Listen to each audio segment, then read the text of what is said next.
Hey guys, if you're ready to buy your first home, let's go through everything you need to know in this video.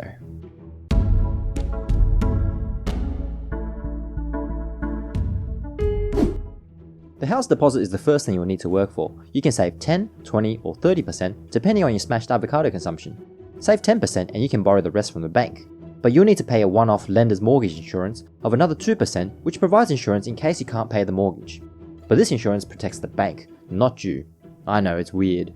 Save 20% and we can avoid LMI fees and borrow as normal. Save 30% and get complete access to borrowing for high density apartments, because banks can still reject some high rises with a 20% deposit. And don't forget to add 5% stamp duty to whatever deposit you have, which pays for the ownership transfer fees. Before even looking for a house, you'll need to assemble a 3-player team with you as the manager. The first person on the team is a mortgage broker to help you with pre-approval. This is generally better than approaching a bank yourself, because each bank has different criteria for lending and mortgage brokers will know about all of them. So rather than taking a hit on your credit history every time a bank rejects your application, mortgage brokers will choose a bank that will definitely accept your application based on your circumstances, fill out all the necessary forms, and generally just save you a lot of time and effort. In addition, the service is free for you as the bank will pay a broker commission. The second person on your team is a solicitor or conveyancer who will go through any purchase contracts and organise the legal processes involved with transferring properties. All you have to worry about is the difference between the two and which one to choose. A solicitor is a more expensive version of a conveyancer who will also be able to help you with any complex legal applications, including attending court. Conveyancers are suitable for more straightforward properties and provide the same service at a lower fixed fee. As the house is probably the biggest purchase of most people's lives, it is generally recommended to stick with a solicitor, as you never know what mishaps might happen that will need the help of a good lawyer. Finally, a building inspector will be your last recruit. This person will produce a building report or strata report of any small defects that you might miss and prevent you from buying a lemon. It is always a good idea to go to the building inspections with them as well. Once you are pre-approved and know your maximum borrowing capacity, you're ready to start looking. The two biggest property websites in Australia are realestate.com.au and domain.com.au. Even though real estate gets the higher traffic than domain, they both have relatively the same functionality and results. One important tool to use as research is the weekly sales results. On both desktop websites, click the Sold tab. Scroll down and click the auction results. Choose the state, then select the suburb for the sales in that area. You can get to the same tool on the Real Estate phone app. Select any random listing, scroll down and press the Sales Results link just under the Nearby School section. For Domain, press the More tab at the bottom and scroll down to select Auction Results. These results are updated every Saturday at 6 PM, and keeping an eye on these will help you determine realistic prices for your target locations and give you an idea of the price range. Once you've got your heart set on a house, there are 3 ways of buying it: off the plan, private treaty, and auctions. Buying off the plan is exactly as it sounds. You go to the agent's office, pick out a unit or block from a drawing, get a copy of the contract, and pay a holding deposit. Once you have reviewed the contract with your solicitor and signed, a non-refundable 10% deposit will be required to be paid. Before settlement, that deposit will still earn you interest paid to your bank account, up to the settlement date when another 10% will be due. Private treaty is where you make offers on existing houses through the agent who then passes it on to the owner.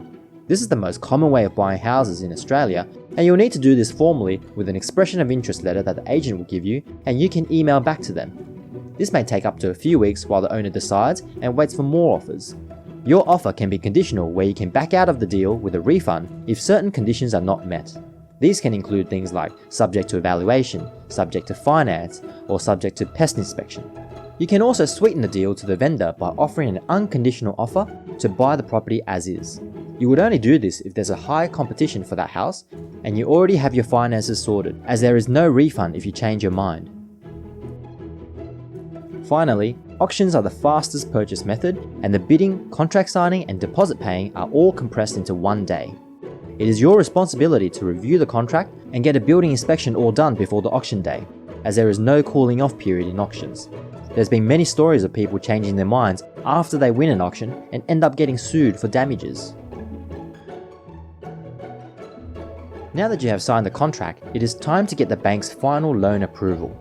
The banks need to make sure that your income and expenses haven't changed in the time that you've gotten your pre-approval, and make sure that the price you paid is the same as the actual value of the house by sending a valuer to have a quick walkthrough.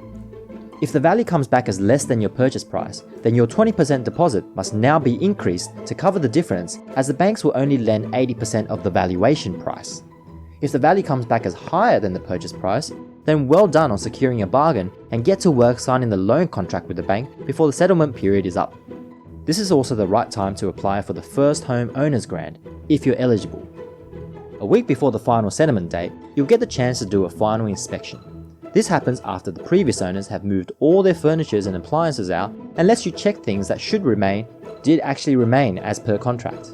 You should also check that there's no unexpected damage which the previous owner will need to fix before you accept it. The final settlement day is the actual day when you take legal ownership of the house, and is the time when you'll need to transfer your 20% deposit plus the 5% stamp duty money into the loan account that the bank has set up for you. The bank will then combine your savings with the 80% that they will loan you and use it as part of the title transfer process. The actual handover of the titles and keys are all handled between 3 professionals: the vendor's solicitor, your solicitor, and the bank's settlement agent, who will all meet together to sign the final documents of the sale and transfer the finance. This is usually all done within 15 minutes, and the documents are then sent to the titles office, which registers your name as the owner of the property. You'll just need to wait for a call to advise that it was all completed and to confirm a time for you to pick up the keys. The only task left for you is to contact all the utilities companies to connect all their services again and move in. And that's everything you need to know to buy a house. Remember that buying a house is a great way to get ahead in your finances, and the process is the same whether it's a residence or an investment.